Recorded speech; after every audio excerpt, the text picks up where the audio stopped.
रना रना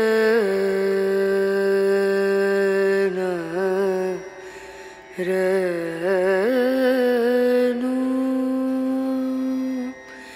रे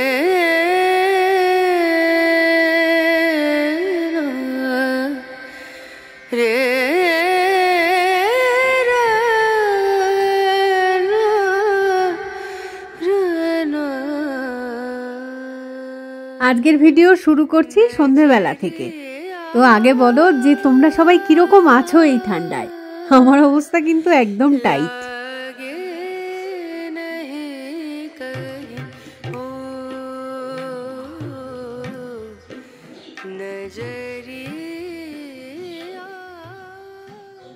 তবু যতটুকুনি যা ধরো মানিয়ে নেওয়া যাচ্ছিল। শিলংয়ের ওয়েদারটা, এই যে হায়দ্রাবাদ গেলাম না, সেখানের ওয়েদারটা এত সুন্দর লেগেছে যে সেখান থেকে ফেরার পর একদম মনে হচ্ছে জমে যাচ্ছি।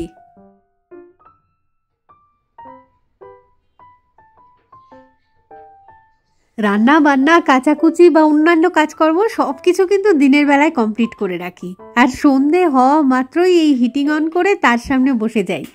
আর আমার সাথে তো অবশ্যই থাকে সোনু, বোবো, ছোটকু আর পিকু। দেখো সেগুলোর অবস্থা একটু দেখাই। দেখো পরপর সব লাইন দিয়ে আর কি সোফার মধ্যে শুয়ে আছে। ছোটকু, সোনু, পিকু আর বোবো হচ্ছে খাটের উপর ঘুমোচ্ছে। দারুণ আরামের জীবন আর কি, মানে পড়াশুনো, চাকরি বাকরি এসবের কোনো বালাই নেই, শুধু হচ্ছে খাবার খাওয়া আর হচ্ছে আদর খাওয়া, তার সাথে এরকম জমিয়ে ঘুম। এদিকে ক্রিসমাস তো প্রায় এসে গেল অবস্থা। তো এইগুলোকে না আমি গত বছর সেই কাগজ কেটে সব বানিয়েছিলাম, দরজা জানলায় সব কিছুতে টাঙিয়েও রেখেছিলাম সারা শীতকাল জুড়ে। তারপর যখন গরমকাল পড়লো এগুলোকে খুলে রেখেছি। তো আজকে হঠাৎ করে বের করে দেখছি যে ঠিকঠাক থাকলে আবার টাঙিয়ে দেবো, নয়তো নতুন করে আবার তৈরি করতে হবে আর কি। বাইরে থেকে লোকজনের কথাবার্তার আওয়াজ আসছে দেখে আমি তো বারান্দাটায় এলাম। তো দেখছি লোকজন না আগুন পোহাচ্ছে ওখানে নিচে। আমাদের গাড়িটা পার্ক করা রয়েছে, তার পাশেই দেখছি ৩-৪ জন লোকের জটলা আর কি। তো এরা বোধহয় অন্যান্য কোনো গাড়ির ড্রাইভারই হবে হয়তো।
রাতের বেলায় তো আর দেখানোর মতন সেরকম কিছু ছিল না। তো সকালে উঠলাম ঘুম থেকে। এখন আজকের ওয়েদার খারাপ, মেঘলা। ওয়েদার ফোরকাস্টেও দেখেছি আজকে ঠান্ডা বেশিই থাকবে আর কি রাতের দিকে।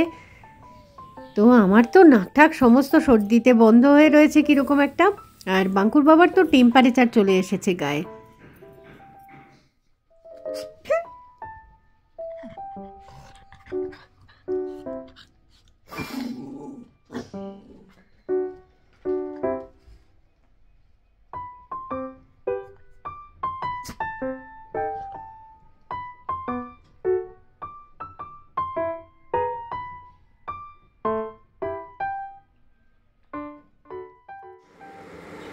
চা বসিয়ে দিয়েছি। তো আজকে না মানে একবার নয় বারবার চা খেতে হবে, কারণ গলা ঠলা সব একেবারে ধরে আছে আর কি। রান্নাবান্না সবই মোটামুটি কিন্তু করা রয়েছে, আজকে সেসব দিকে চাপ নেই। তবে বৃহস্পতিবার যেহেতু একটুখানি পুজোর কাজ রয়েছে। তো আজকে ভাবছি একসাথে একদম লক্ষ্মী নারায়ণ, তারপরে গোপাল, রাধারানী, রাধা মাধব সবাইকে একসাথে স্নান করিয়ে দেবো। তো চলো দেখাবো সবটাই। স্নান সেরে আসার পরে সবাই কি কি জামা কাপড় পরবে সেগুলোকে আর কি এক জায়গায় ঠিকঠাক করে রাখছি। তো একটা হচ্ছে লক্ষ্মীনারায়ণের জামা কাপড়ের সেট, একটা হচ্ছে রাধা মাধবের, আর একটা হচ্ছে গোপুসোনা আর রাধারানীর। সবকটা জিনিস হাতের কাছে এইভাবে সুন্দর করে গুছিয়ে নিলে না মানে স্নানটাতে সময় খুব একটা বেশি লাগে না, নয়তো অনেকটা দেরি হয়ে যায়। এবারে করাবো পঞ্চামৃত স্নান। তো তার জন্য গঙ্গা জল নিয়ে নিয়েছি, একটুখানি মধু, ঘি রয়েছে, তারপরে এদিকে দই নিয়েছি আর একটুখানি চিনি মানে শর্করা। এই 5টা জিনিসে তো লাগে, তো সেগুলোকেও একটা থালার মধ্যে নিয়ে নিলাম আর কি। আলাদা করেও সবগুলো দিয়ে স্নান করানো যায়, আমি একটা ঘটির মধ্যে একসাথে এই 5টা জিনিসকে মিশিয়ে নিলাম। প্রথমে তো স্নান করে নেবে লক্ষ্মীনারায়ণ, আর তারপরে আসবে রাধা মাধব এবং সবশেষে আসবে গোপুসোনা আর রাধারানী।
বৃহস্পতিবারের পুজোও কমপ্লিট, আর আমার গোলকধামের সব জামা কাপড়গুলো কেচে কুচে মেলেও দিয়েছি। তো এই ভিডিওটাকে এইটুকুই রাখছি, খুব তাড়াতাড়ি ফিরে আসবো আবার নতুন একটা ভিডিও নিয়ে। তো ততক্ষণের জন্য টাটা।